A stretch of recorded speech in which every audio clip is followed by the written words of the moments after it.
Primera parte. Usemos de una parábola, Teótimo, pues este modo de hablar fue tan agradable al soberano maestro del amor. De San Francisco de Sales. Práctica del amor de Dios. Libro tercero, capítulo tercero. Capítulo primero. El desierto de las lágrimas. El árbol de los perfumes. Tesoro escondido. Una flor venenosa. Orfandad de Staurófila. El desierto de las lágrimas era un lugar de aspecto triste y desagradable. Algunos de sus terrenos eran áridos y secos, y otros pantanosos. Brotaban en ellos abrojos y espinas, y aunque se veían allí bastantes flores, que de lejos parecían hermosas y su olor agradable, su fatal aroma embriagaba a los que lo percibían de cerca y por largo rato, y la escasa miel que destilaban volvía insensatos a los que la gustaban. Había allí muchos venenosos reptiles, bestias feroces, y en cuanto a sus habitantes, muchos eran perversos. Este desierto estaba bajo la dominación del Rey de las Luces. Pero cuando la sierpe se escapó del jardín de bellas flores, había tratado de rebelar a sus habitantes contra su soberano, halagándolos con deslumbradoras promesas que no pensaba cumplir. Algunos habían sido tan desgraciados y tan necios que habían dado oídos a los engañosos discursos de este falso y terrible genio.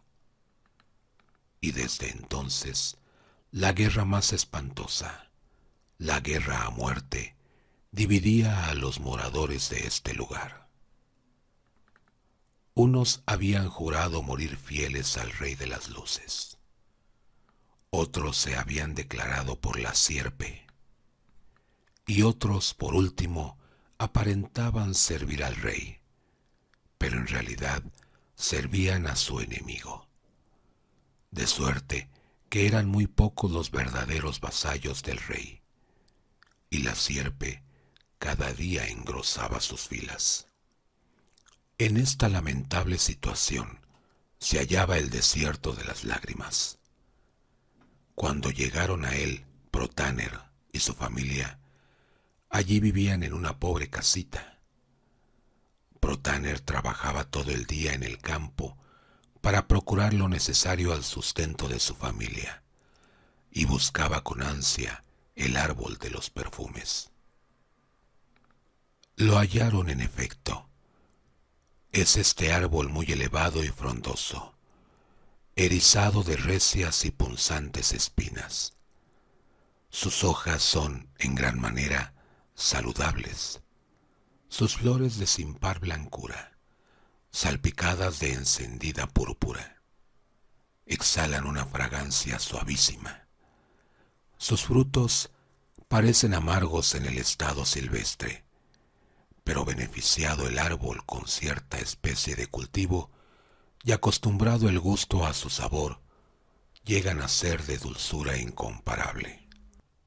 Su áspero tronco destila una mirra preciosísima, de tal fragancia que se deja percibir a una distancia increíble. Su sombra misma es saludable y conforta y refrigera admirablemente a cuantos descansan debajo de ella. Este precioso árbol es único y eficacísimo remedio, como se ha dicho, contra el veneno de la sierpe. En fin, árbol más bello no ha producido la selva.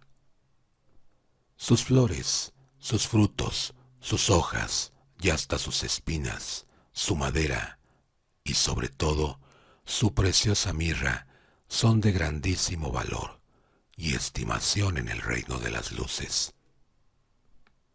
Protáner aplicó al cuello de Estaurofila ya las astillas del árbol, ya la mirra que destilaba, pero todo fue infructuoso, pues la marca permanecía afeando siempre aquel hermoso cuello. Los infelices desterrados pasaban sus tristes días recordando cuán dichosos habían sido en su amada patria, y sólo se consolaban pensando en las promesas que les había hecho el generoso príncipe y suspiraban por el fausto día en que debieran cumplirse. Había en aquel desierto muchos ladrones, por lo que Protáner y Protogina temían a cada paso perder la preciosa cajita en que estaban guardados los regalos que el príncipe había hecho a Estaurofila. Por fin resolvieron enterrarlos, y una tarde, habiendo antes dicho a Filautía que saliera al campo con la niña, abrieron un pequeño agujero al pie de un hermoso árbol de los perfumes que en el patio se hallaba. Antes de enterrar la caja, vieron por última vez lo que contenía, que como se ha dicho ya, era el retrato del príncipe, los papeles firmados por él, el título de princesa de las luces para Estaurofila y el anillo que el príncipe había colocado en el dedo de su futura esposa. Todo lo vieron, suspiraron y lo guardaron, añadiendo también astillas del árbol de los perfumes. Después cerraron la cajita, la enterraron y se fueron a reunir con la nodriza. Esta, luego que se halló en el campo, se entretuvo cortando de aquellas flores y se las enseñaba a la niña para que se divirtiera. Después se sentó y sentó a la niña a su lado. Tomó algunas de aquellas flores y las olió repetidas veces. Gustó las escasas gotas de miel que destilaban y al instante cayó desmayada. Protáner y Protogina, no hallando a Filautía, la llamaron llenos de temor por el peligro que podía correr su querida hija. Anduvieron largo rato, hasta que por fin la descubrieron desmayada y a su lado, llorando, a la pequeña Estaurofila. Protogina levantó presurosa a la tierna niña, y luego ella y Protáner acudieron a socorrer a la nodriza. La condujeron a la pequeña casa que allí habitaban, y después de haber pasado largo rato procurando su alivio, recobró los sentidos, pero estaba insensata, y todo lo que le hicieron para conseguir su remedio fue inútil. Se olvidó de su bella patria y de la felicidad que en ella había gozado.